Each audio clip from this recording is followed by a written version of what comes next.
Hello everyone, स्वागत है आप सभी का आपके यूट्यूब चैनल स्पीड क्लासेस में। हम लोग इस लेक्चर में देखेंगे कि सेंटर ऑफ ग्रेविटी कैसे निकालते हैं। फॉर एग्जांपल, यदि कोई टी सेक्शन है तो उसका अगर सेंटर ऑफ ग्रेविटी कहते निकालने के लिए तो हम कैसे फाइंड आउट करेंगे कि सेंटर ऑफ ग्रेविटी कैसे निकलेगा। यदि कोई टी सेक्शन है तो यहाँ पे क्या होगा कि ये इसका डायमेंशन दिया हुआ है, ऊपर का जो डायमेंशन दिया है इसको बोलते हैं फ्लैंज। ये क्या बोलते हैं, इसको फ्लैंज बोलते हैं। ये क्या होगा, आपका वेब होगा। फ्लैंज की जो चौड़ाई दी हुई है वो 6 सेंटीमीटर दिया हुआ है और इसकी जो मोटाई दी हुई है कितनी दी हुई है, 2 सेंटीमीटर।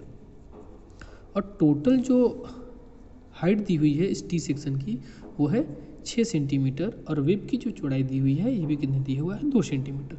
तो इस डायग्राम का यदि हमें सेंटर ऑफ ग्रेविटी निकालना हो तो हम कैसे फाइंड आउट करें। ये देखिए, अगर इस प्रकार का कोई भी डायग्राम है, वो ये जो टी सेक्शन है ये किसके अबाउट सिमेट्रिक है, वाई एक्सिस के अबाउट क्या है, सिमेट्रिक है। तो जिसके अबाउट सिमेट्रिक हो उसका हम लोग बाहर निकाल देते हैं। क्लियर। तो वाई एक्सिस, तो यहाँ एक रेफरेंस क्या हो जाएगा, ये हम ले लेंगे, यहाँ पर हो जाएगा 0,0। यह बिंदु क्यों, क्योंकि यह वाई एक्सिस के अबाउट डायग्राम क्या है, सिमेट्रिक है। तो हमें अब एक्स बार निकालने की कोई जरूरत नहीं, क्योंकि एक्स डायरेक्शन में नहीं जा रहा है, यह सिर्फ कहाँ जा रहा है, वाई डायरेक्शन में जा रहा है। तो हम यहाँ से वाई बार फाइंड आउट करेंगे और वाई बार का फॉर्मूला क्या हो जाएगा, a1 y1 plus a2 y2 upon a1 plus a2। ये हो जाएगा इसका फार्मूला।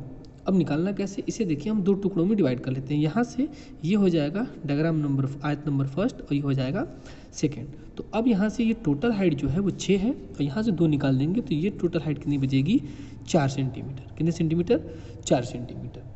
अब इसको कैलकुलेट कैसे करना है, यहाँ पर आयत फर्स्ट लिख लेते हैं, आयत फर्स्ट का कैलकुलेशन होगा और यहाँ पर क्या हो जाएगा, आयत सेकंड का कैलकुलेशन होगा। आयत फर्स्ट में एरिया A1 क्या हो जाएगा, एरिया क्या होता है रेक्टेंगल, B इंटू डी। तो B कितना है, 2, और ये कितना है, 4। तो 2 इंटू 4 यानी कि 4 दूना का 8 सेंटीमीटर स्क्वायर। ओके। देन यहाँ पर A2 क्या होगा, A2 इसका सेकेंड जो फ्लैंज जो ऊपर वाला डायग्राम है इसका एरिया, तो इसका क्या हो जाएगा, 6 इंटू 2, 6 दूना का 12 सेंटीमीटर स्क्वायर।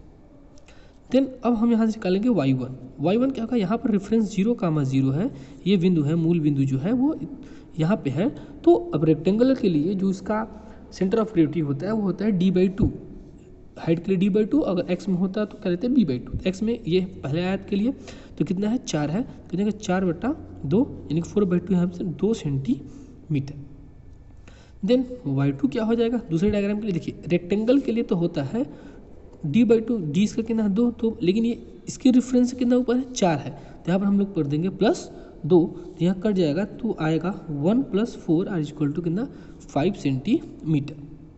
अब हमें A1 A2 y1 y2 find out हो गया है। अब हम क्या निकालेंगे, फार्मूले से हम लोग वाई बार यानी कि centre of gravity find out कर लेंगे। तो वाई बार कितना हो जाएगा, इसका A1 में रखते हैं, A1 कितना है 8 इंटू y1 कितना है 2 प्लस A2 कितना है 12 इंटू y2 कितना है 5 और बटे हो जाएगा A1 प्लस A2, तो 8 प्लस 12। ठीक। अब यहाँ से कैलकुलेशन कर लीजिए आप, क्या हो जाएगा, 8 दूना का 16 प्लस 12 पच्चे 60 और डिवाइड, ये कितना हो जाएगा 12 8 20। ठीक। तो यहाँ से जब इसको सॉल्व करेंगे तो ये जोड़ने पर क्या आ जाएगा, 76 डिवाइड बाई 20।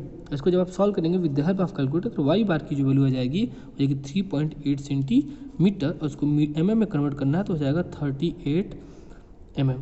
तो इस तरीके से आप टी सेक्शन का जो सेंटर ऑफ ग्रेविटी है वो फाइंड आउट कर सकते हैं। ओके, आई होप कि पूरा स्टेप बाय स्टेप अगर आप करेंगे तो कहीं भी दिक्कत आपको नहीं होगी। ठीक, थैंक यू।